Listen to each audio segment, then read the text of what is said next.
One day, Edward was talking to Trevor when Douglas steamed by. He was pulling a train of heavy coal trucks. "Come on, Edward.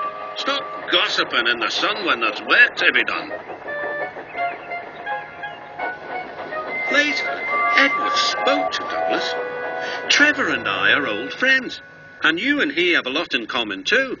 "Och, aye," quizzed Douglas. "And what'd that be?"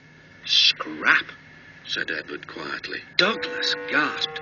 "Don't mention that word. It makes my wheels wobble." "It does the same to Trevor," replied Edward. "He was being sent to the scrapyard, but the vicar and I saved him. And now he's really useful again. Even so, the Fat Controller certainly does need another steam engine here." "Aye, and quickly," sighed Douglas. That night, Douglas was still working.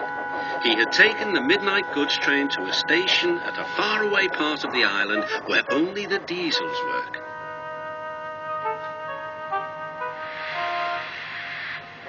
He was just shunting, ready for his return journey, when...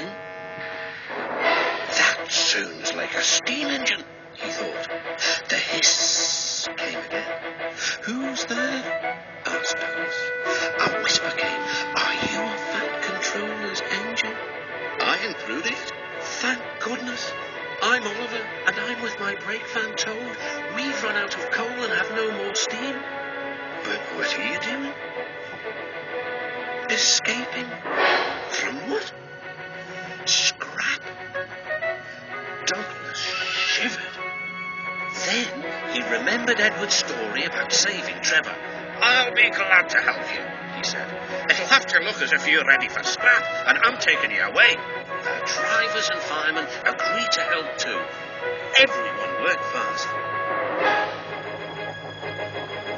"No time to turn around," panted Douglas. "I'll run tender first. Come on."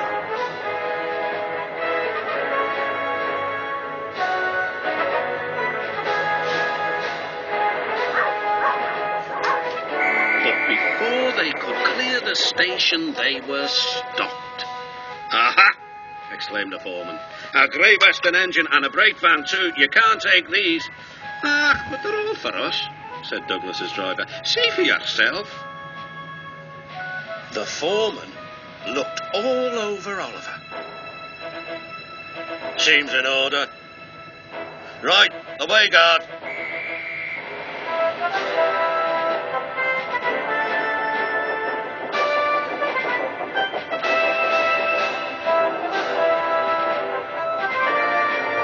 That was a neat thing, thought Douglas.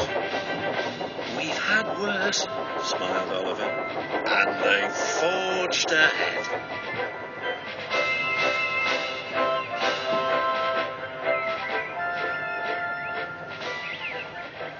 It was daylight when their journey ended. "We're home," cried Douglas.